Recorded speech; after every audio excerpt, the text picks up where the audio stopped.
GeM தொலைக்காட்சி வழங்கும் நாடாளுமன்ற தேர்தல் குறித்து பரபரப்பு கருத்து கணிப்பு. எந்தெந்த கட்சிகள் யாருடன் கூட்டணி அமைத்தால் நாடாளுமன்றத்தில் வெற்றி பெறும்? ஜெம் டிவியின் எக்ஸ்க்ளூசிவ் செய்திகளில் காணலாம். தமிழகத்தில் நடைபெற இருக்கும் நாடாளுமன்ற தேர்தல் களம் சூடுபிடித்துள்ளது. அனைத்து கட்சிகளும் கூட்டணி அமைப்பதில் பரபரப்பாக களமிறங்கி இருக்கிறார்கள். இந்த நிலையில் புதிய கூட்டணிகள் அமைந்தால் தேர்தல் களம் எப்படி இருக்கும் என்பதை அறிவதில் வாக்காளர்கள் மிகுந்த ஆர்வமாக இருக்கிறார்கள்.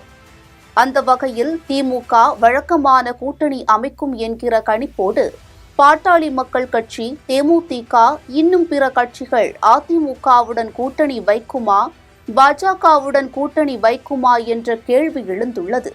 அந்த வகையில் தற்போதைய நிலைமையில் புதிய கூட்டணி அமைந்தால் யார் யார் எந்தெந்த தொகுதியில் வெற்றி பெறுவார்கள் என்கிற கருத்து கணிப்பு தகவலை ஜெம் தொலைக்காட்சி சிறப்பு செய்தியாக வெளியிடுகிறது.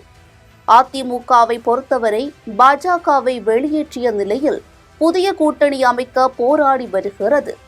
பெருந்தலைவர் மக்கள் கட்சி, புதிய பாரதம் தவிர தற்பொழுது பாட்டாளி மக்கள் கட்சி, தேமுதிக உள்ளிட்ட கட்சிகளுடன் பேரம் நடத்தி வருகிறது. மேற்படி அதிமுக கூட்டணியில் பாமக, தேமுதிக உள்ளிட்ட கட்சிகள் கூட்டணிகள் சேருமானால் திமுகவுக்கு பெரும் சவால் விடும்படியாக தேர்தல் களம் இருக்கும் என கணிக்கப்பட்டுள்ளது. புதிய கூட்டணி களமிறங்கினால் மொத்தம் உள்ள 40 தொகுதிகளில் 15 இடங்களை கைப்பற்றலாம் எனவும் 5 தொகுதிகளில் இழுபறி நிலைமையை ஏற்படுத்தும் என்றும் கணிக்கப்பட்டுள்ளது. அதிமுக, பாமக, தேமுதிக கட்சிகள் கூட்டணி அமைத்து போட்டியிடும் பொழுது ஸ்ரீபெரும்புத்தூர், காஞ்சிபுரம், அரக்கோணம், வேலூர், கிருஷ்ணகிரி, தர்மபுரி, விழுப்புரம், திருச்சி, திண்டுக்கல், கோவை, பொள்ளாச்சி, ஈரோடு, சேலம், சிதம்பரம் ஆகிய தொகுதிகளில் குறைந்தபட்ச வாக்கு வித்தியாசத்தில் வெற்றி பெறுவதற்கான வாய்ப்புகள் இருக்கின்றன. அதே சமயம் இந்த புதிய கூட்டணியால் நாகப்பட்டினம், கடலூர், திருவண்ணாமலை, நீலகிரி, பெரம்பலூர் ஆகிய தொகுதிகளில் இழுபறி நிலைமை ஏற்படும் என்றும் கணிக்கப்பட்டுள்ளது. திமுக கூட்டணியை பொறுத்தவரையில் காங்கிரஸ், விடுதலை சிறுத்தைகள், முஸ்லீம் லீக், மனிதநேய மக்கள் கட்சி ஆகிய பழமை கூட்டணியே நீடிக்குமானால் மொத்தமுள்ள 40 தொகுதிகளில் 19 இடங்களை கைப்பற்றும் என தெரிகிறது.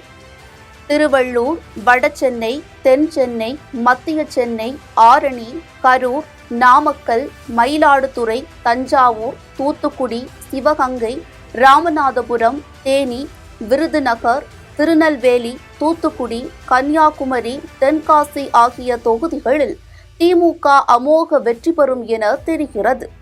இந்த நிலையில் பாட்டாளி மக்கள் கட்சியும் தேமுதிகவும் பாரதிய ஜனதா கட்சியில் சேர்ந்தால் இந்த கூட்டணி 10 தொகுதிகளில் வெற்றி பெறும் என கணிக்கப்பட்டுள்ளது.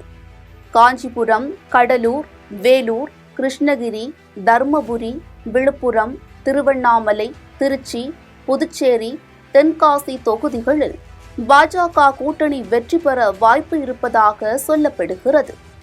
நாம் தமிழர் கட்சிக்கு முந்தைய தேர்தல்களை விட 10% வாக்குகள் அதிகரிக்கும் என்பது முக்கிய செய்தியாகும். தென்காசி, கடலூர், வேலூர், விழுப்புரம், மயிலாடுதுறை, திருநெல்வேலி, கன்னியாகுமரி ஆகிய 7 தொகுதிகளில் 15%க்கும் அதிகமான வாக்குகளை பெறும் என்பதும் கருத்து கணிப்பில் தெரிய வந்துள்ளது. இது தவிர தொகுதியில் நிறுத்தப்படும் வேட்பாளர்களின் தனிப்பட்ட புகழ் மற்றும் பலத்தை பொறுத்து வெற்றி வாய்ப்புகளில் மாறுபடலாம் என்பதும் தவிர்க்க முடியாத தகவலாகும்.